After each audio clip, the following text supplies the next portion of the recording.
ফুরফুরার পীর সাহেব ছিল জামিয়াতে উলামায়ে হিন্দের সভাপতি। অরিজিনাল ফুরফুরার কিতাব আমার কাছে আছে। অরিজিনাল ফুরফুরা থেকে ছেপেছে ফুরফুরা দরবার শরীফ দাস্তানে আউলিয়া, কিতাবটার নাম বুঝলেন। আর আশরাফ আলীকে বলেছে রহমতুল্লাহ আলাই, ফতুয়া আমিনী আর রুহুল আমিনের লেখা তৃতীয় খণ্ডে লিখেছে আশরাফ আলীকে রহমতুল্লাহ আলাই। বলছে যে ফুরফুরা বাতিল ফেরকা। আর যারা বলছে ফুরফুরা মানে হক নয়, সৈয়দ আহমদ রায়বেরেলি ওয়াহাবি ছিলেন। আজ আমরা দেখব যে আজ বক্তব্য শুনবো মুফতি আইনুল হুদা সাহেব, তিনি আলা হযরত রহমাতুল্লাহ আলাইহির যে কি আকিদা, কি কুফরি আকিদা রয়েছে এবং তার কিতাবের মধ্যে কি অবস্থা, সেই সম্পর্কে বুঝতে পারবো যে যে ফুরফুরা আকিদা ভালো না বেরেলিদের আকিদা ভালো, এই সম্পর্কে আলোচনা করবেন মুফতি আইনুল হুদা সাহেব। আপনারা প্রত্যেকে ভিডিও আসুন। মাওলানা নুরুল আরফিন রিজভী সাহেব উনি একটা ভয়েস পাঠিয়েছেন এবং এটা আমাদের কোনো একটা গ্রুপে দেওয়া হয়েছে এবং আমাকে কেউ মেসেজও দিয়েছেন যে অমুক মেসেজ পাঠালেন, আপনি জবাব দিলেন না, উনি অপেক্ষায় আছেন। এই মেসেজটাও আমি দেখলাম, তো এই কারণে আমি হুবহু ওনার মেসেজটা আপনাদেরকে শোনাতে চাই। পুরোটাই আপনারা শুনুন, এরপরে আমার কিছু বলা থাকে বলবো ইনশাআল্লাহ। জনাব আইনুল হুদা সাহাব, আমি নুরুল আরফিন রিজভী আজহারি, পশ্চিমবঙ্গ, ভারত থেকে কয়েকটি কথা আজকে আমি অত্যন্ত দুঃখের সহিত আপনাকে বলতে চাই। এর পূর্বে আপনি আমার তথা আহলে সুন্নাতুল জামাতের সপক্ষে দুটি ভিডিও বানিয়েছিলেন, যেটাতে আমাদের দাবি, আহলে সুন্নাতুল জামাতের দাবি হযরত আমির মাবিয়া সাহাবী, এবং আপনিও বিস্তারিত দলিল দিয়ে এখানে প্রমাণ করেছিলেন। এটাতে আমি খুবই খুশি হয়েছিলাম, কিন্তু আজকে একটি ভিডিও দেখে আমি অত্যন্ত দুঃখিত হলাম, যেটি আমাকে কেউ পাঠিয়েছে, আলা হযরত সমাচার নম্বর 3।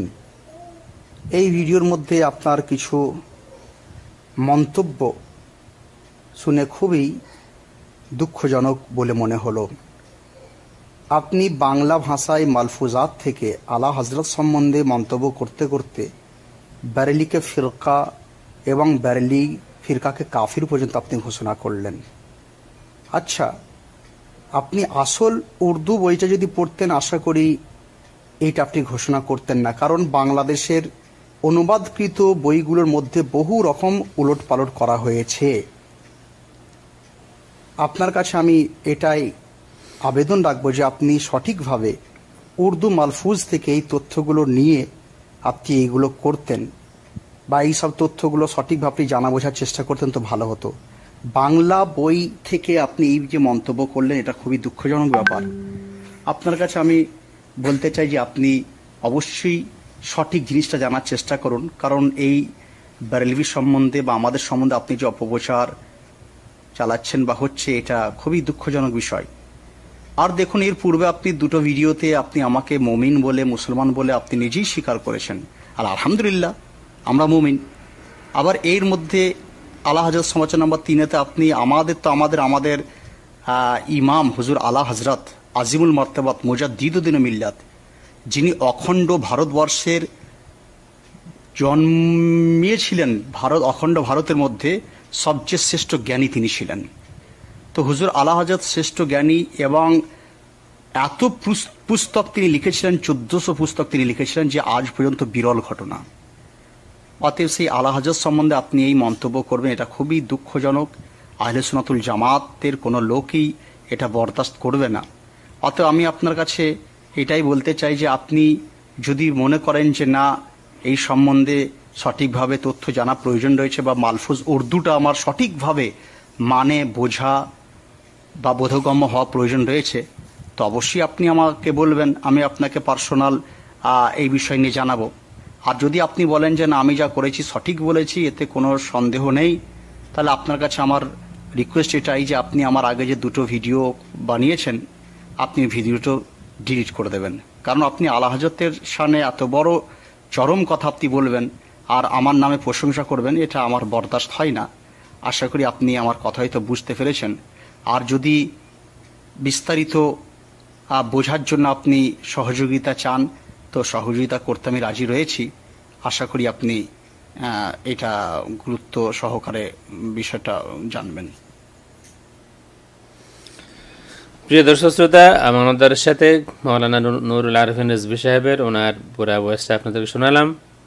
আমি আলা হজরতকে কাফির বলি না, আর বললে বলার সুযোগ আছে। আলা হজরতকে কাফির বললে আপনার যতটুকু কষ্ট হয়, সৈয়দ আহমেদ শহীদকে কাফির বললে আমাদের ততটুকুই কষ্ট হয়। আমি বলেছিলাম গাউস সম্পর্কিত আলোচনায়, আমি সেই কথা এখনো বলছি, আমি যতটুকু বুঝি। উনি যেভাবে বলেছেন গাউস ছাড়া আসমান জমিন টিকবে না, এটা কোনো মুমিন মুসলমানের কথা নয়, আমি এই কথা বলেছিলাম। আমি আলা হযরতকে কাফির বলি না, আমরা ওই তাকফিরি ব্যবসায়ী না, আমরা বিচ্ছিন্নতাবাদী না। আমরা পরিষ্কার বলেছি, বহুদিন আগে ভিডিও আছে, যে উভয়কে আসুন আমরা সম্মান করি, বিতর্কের ঊর্ধ্বে রাখি, এই কথা আমরা বহুবার বলেছি। আমাদের বহু মানুষ সংযত হয়েছেন আমাদের এই দিকের প্রচারণার কারণে। এই গত কয়েকদিন আগেও কিছু মানুষ যারা আমাদের সাথে আমাদের পরিচয়ে পরিচিত, তারা একজন পীর সাহেব এসেছিলেন পাকিস্তান থেকে, ওনার কয়েকটি ছবি নিয়ে, যে ছবিতে কিছু আপত্তি আছে, ছবি নিয়ে বিভিন্ন ধরনের পোস্ট করছিলেন। আমি এটা দেখার পরে আমার নজরে যখন আসলো, আমি তার প্রতিবাদ করেছি। আমি বলেছি যে এটা গোপন রাখা যায়, একজন সাইয়্যিদের সম্মান এটা গোপন রাখা যায়। এই কারণেও আমাদের পক্ষের কিছু মানুষ, যারা আমাদের লাইনের মানুষ, পরিষ্কার কথায়, এই কারণে আমি যে কথা বলেছিলাম, এই কারণে আমার বিরুদ্ধে তারাও করেছেন যে আমি এটা কেন বললাম। আমরা এগুলো করি কারণ আমরা এগুলো শিখেছি উপর থেকে। মানুষকে সম্মান দিতে হয়, মানুষ যাকে সম্মান করে তাকে সম্মান করে কথা বলতে হয়, এটা আমরা জানি। কিন্তু কতদিন আমাদেরকে আমাদের আকাবিরদেরকে ফর নাথিং কাপের কাপের কাপের কাপের ফতোয়া দিত এই তাকফিরি ব্যবসায়ীরা, কিন্তু ওই পক্ষ থেকে কেউ মুখ খুলে না। তার মানে তারা সকলেই মনে মনে খুশি। কেন? একটা হাদিস উল্লেখ করেছেন, যে হাদিসে গাফারা আছে, কিন্তু তারা মনে মনে এগুলোতে খুশি। আল্লাহ রসুল সাল্লাল্লাহু আলাইহি ওয়া আলিহি ওয়াসাল্লাম মুমিন নন, মুসলমান নন, তিনি ইসলাম। কেউ যদি আল্লাহ রসুলকে মুমিন মুসলমান বলে, তাইলে নির্ভেজাল কাফের। আরও কি আছে, তারা গোড়ানা। আমি সম্মান জানাই মাওলানা আব্দুল করিম সিরাজনগরী সাহেবকে, যদিও ওনাদের সাথে অনেক বিরোধ আছে, ওনার বিরোধ আছে, বইটাও লিখেছেন, আমি ভালো করে জানি, তিনি আমাকে ভালো করে জানার কথা। আমি মুহাদ্দিস শাইখুল হাদিস আল্লামা শামসুল হুদা সাহেবের ছোট ভাই, কিন্তু সাহসের সাথে তিনি জবাব দিয়েছেন, না এটা হতে পারে না, যে বলবে আল্লাহ রসুল সাল্লাল্লাহু আলাইহি ওয়া আলিহি ওয়াসাল্লাম মুসলিম নন, মুমিন নন, সে কাফির হবে। তিনি বলেছেন। আমরা কিন্তু এখানে কাফিরও বলিনি, প্রতিবাদ আমরা করেছি।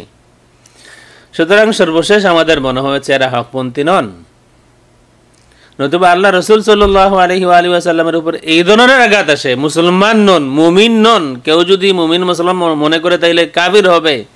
আমরা প্রমাণ দিলাম, আল্লাহ রসুলের দুইটা সিফাতি নামও আছে, মুমিন মুসলিম। কিন্তু এরপরেও যখন তাদের মুখ খুলে নেন, আমরা তখন বুঝতে আমাদের আর দেরি হয়নি যে এরা আসলে আল্লাহ রসুলের শান আজমতের ব্যবসা করে, তারা আল্লাহ রসুলের অপমানে কাঁদে না তোর মন, মুমিন নয় মুনাফিক তুই রসুলের দুশমন, মনে হয় কবি নজরুল বলেছিলেন। আসুন আমরা আমাদের মাওলানা নুরুল আরফিন রিজভী সাহেব, তিনি অবশ্য বাংলা ভাষার যেই বইগুলো আছে কিছুটা আপত্তি তার, আসুন আমি উর্দুটাই দেখি এখান থেকে। এটা আলা হজরতের মুলফুজাত থেকে। আপনি বলেন মাওলানা নুরুল আরফিন রিজভী সাহেব, আপনি বলেন এইভাবে ইজমালি পাইকারি তাকফির করা আহলুস সুন্নাত ওয়াল জামাতের কোন নীতিতে আছে? ওয়াহাবি, কাদিয়ানি, দেওবন্দি, আমার এখানে ওয়াহাবি এবং দেওবন্দি দুইটা নিয়ে, তারা সবাই মুরতাদ, জুমলা মুরতাদ্দিন হ্যাঁ। ওয়াহাবি দেওবন্দিরা সবাই জুমলা মুরতাদ্দিন, সবাই মুরতাদ বলেন আপনি। আপনারা 1 কোটি টাকার চ্যালেঞ্জ ঘোষণা করবেন, সৈয়দ আহমেদ শহীদ তিনি ওহাবিয়ত আমদানিকারক। আবার এখানে লেখা আছে ওয়াহাবি দেওবন্দি जुमला मुर्तद्दीन है कि उनके मर्द या औरत का तमाम जहान में जिससे निकाह होगा मुस्लिम हो या काफिर, असली या मुर्तद, इंसान हो या हैवान, महज बातिल और जिना खालिस होता और औलाद वलदुज जिना। বলেন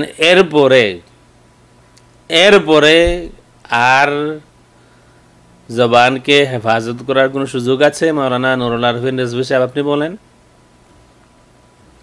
যারা জুমলা মুরতাদ্দিন, এরা যদি মুসলমানকে বিয়ে করো, কাফিরকে, আসলিকে, মুরতাদকে, ইনসান অথবা হাইওয়ানকে, এটা বিয়া বাতিল এবং জিনা খালিস হবে, আওলাদুজ জিনা হবে, তাইলে আমাদের যন্ত্রপাতিগুলির কি হবে?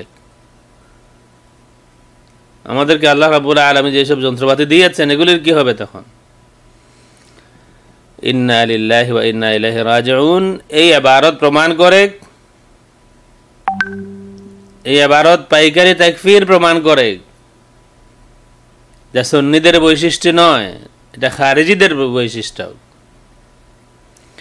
সুতরাং বুঝে শুনেই আমরা আমাদের এই মিশন শুরু করেছি বহু পরে, বারবার সতর্ক করার পরে বারবার আমরা সতর্ক করেছি আপনারা এই পথ থেকে ফিরে আসুন। আপনারা আপনাদের আকাবিরদেরকে আমরা সম্মান করি, আপনারা আমাদের আকাবিরদেরকে সম্মান করা শিখুন। আমরা চেষ্টা করেছি বারবার, আর আমরা এই কাজ করে আমরা দেখিয়ে দিয়েছি আমরা এই কাজ পারি। কিন্তু যখন এইসব ইবারত আমাদের সামনে এসেছে, আমরা আর মোটেও দ্বিধা করিনি যে এটা পাইকারি তাকফিরি গোষ্ঠী, সুন্নিয়তের কোনো সম্পর্ক এদের সাথে নাই।